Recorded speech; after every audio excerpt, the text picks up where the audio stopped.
আজকে আমি যে বিষয় নিয়ে কথা বলতে যাচ্ছি আপনারা বুঝতেই পাচ্ছেন যে বাগানে প্রচুর পরিমাণে ঘাস হয়ে থাকে, অর্থাৎ আগাছা যেগুলো, সেই আগাছাগুলোকে আমরা কন্টিনিউয়াসলি মারার চেষ্টা করে থাকি। এই দেখতে পাচ্ছেন এখানটায় এই পরিষ্কার করে মারা হয়েছে, কিন্তু আবার কিন্তু এখানে সেই ঘাসের মূল থেকে, মানে পুরোপুরি মূল তো তোলা পসিবল হয় না, সেই জন্য এরকম মূল থেকে কিন্তু এরকম ছোট ছোট ঘাস আবার জন্মায়। তো এই ঘাসগুলোকে আমরা কী করে মারা যায় সেই ব্যবস্থায় করব। এই ঘাসগুলো ন্যাচারালি ক্ষতি তো প্রচুর পরিমাণে করে, অর্থাৎ আমরা ড্রাগন গাছের মধ্যে বলি বা যে কোনো বাগানের মধ্যে যদি ঘাস, মানে যেগুলো আপনি চান না সেরকম ঘাস যদি আপনার বাগানে হয়ে থাকে, তাহলে আপনি যে সার খাবার যেগুলো গাছকে দেবেন সেগুলো কিন্তু এই আনওয়ান্টেড ঘাস বা আগাছা এগুলো কিন্তু খেয়ে বড় হতে থাকবে। আর আপনার গাছের যে খাবারটা, যে এত পরিমাণ খাবার দিয়েছিলেন, সেই গাছের খাবারে কিন্তু ঘাটতি পড়বে। সেজন্যে এই ঘাস কিন্তু আপনাদের মেরে ফেলা অত্যন্ত জরুরি। আজকে যে জিনিসটা দেখাতে যাচ্ছি সেটা সম্পূর্ণ বিষাক্ত এবং প্রচণ্ড ক্ষতিকারক একটা অ্যাসিড টাইপের জিনিস। সেই জন্য আমি মাস্ক পরে আছি। আপনারাও যখন এটা ইউজ করবেন অবশ্যই মাস্ক পরবেন, আর এটা শুধুমাত্র চাষের ক্ষেত্রে ইউজ করবেন, কখনো অন্য কোনো কাজে যেন ইউজ করবেন না।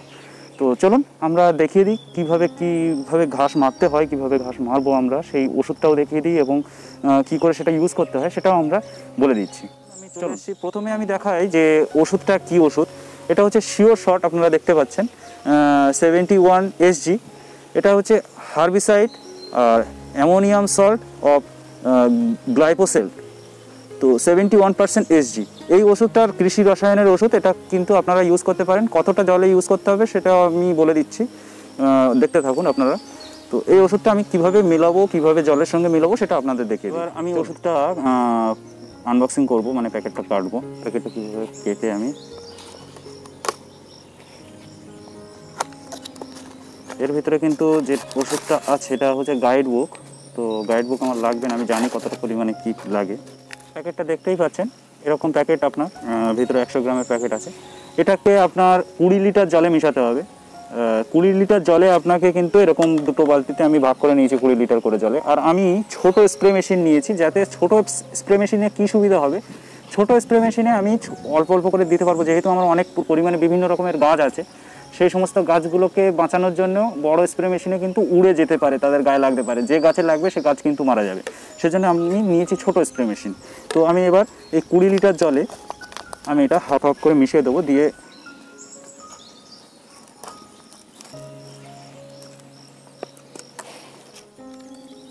এটা কিন্তু ওয়াটার সলিউবল, একদম জলে মিশে যাবে পুরোপুরি।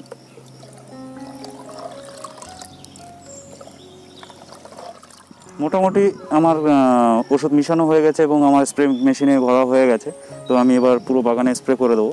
আস্তে অল্প অল্প করে করতে হবে, কারণ গাছে দেখতে পাচ্ছেন কত ড্রাগন গাছ ফাছ একদম কাছ দিয়ে ঘাস আছে। আমি অত কাছের ঘাসগুলো মারবো না, দূর থেকে আমি পুরো চারিদিকে আমি স্প্রে করে দেবো, যেটা ড্রাগন গাছের গায়ে যেন এক ফোঁটাও না লাগে, সেজন্য আমি সেফটির ব্যবস্থা করেছি, সেটাও আমি দেখিয়ে দিই। প্রত্যেকটা ড্রাগন গাছে আমি যখন তার কাছে যাব তখন কিন্তু আমি এরকম ছাতা দিয়ে তাদেরকে গার্ড করে দেবো, যাতে এক ফোঁটাও ওষুধ না উড়ে গিয়ে ওদের গায়ে লাগে। উপরের দিকে লাগার কারণ নেই, আমি অনেক নিচু করে স্প্রে করবো, সেজন্য উপরের দিকে লাগবে না। তো আমি স্প্রে করা শুরু করছি।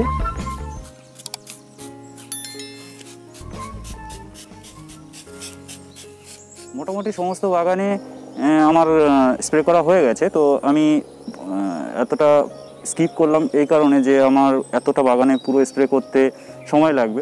এখান থেকে 2 দিন পরে আমি দেখাবো যে আমার ঘাসের অবস্থা বা আমার এই আগাছাগুলোর কী অবস্থা হয়েছে। তারপরে আমি 2 দিন পরের ভিডিওতে চলে আসছি।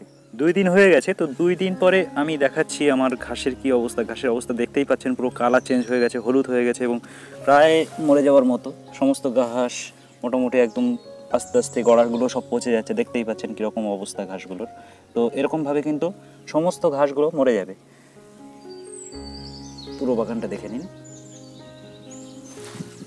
সমস্ত বাগান কিন্তু একদম ঘাসগুলো প্রায় মরে যাওয়ার মতো হয়ে গেছে, হলুদ হয়ে গেছে। আমার এই সাইডের বাগানে আমি 7 দিন আগে দিয়েছিলাম। তো 7 দিন আগে দেওয়ার ফলে এই বাগানটা কিন্তু সম্পূর্ণ মরে গেছে। এটার এই যে ওষুধটা, এটা কিন্তু রোদ্দুরে কিন্তু খুব একটা কাজ হয় না, এটা যত বৃষ্টি হবে তত গড়া কিন্তু পচে যাবে। তো দেখতে পাচ্ছেন এই ঘাসগুলো, সমস্ত ঘাস এরকম মরে গেছে, একদম শুকিয়ে যাবে এরকম, এবং গড়াগুলো পচে একদম নিচে পর্যন্ত পচে যাবে।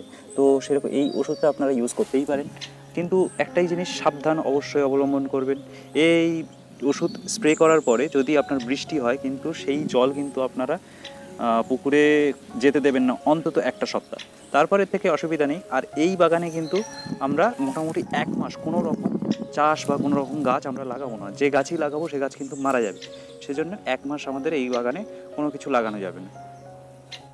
এত সময় দেখালাম কি করে আপনারা অ্যামোনিয়াম সালফেট বা অ্যামোনিয়াম সল্ট ইউজ করবেন।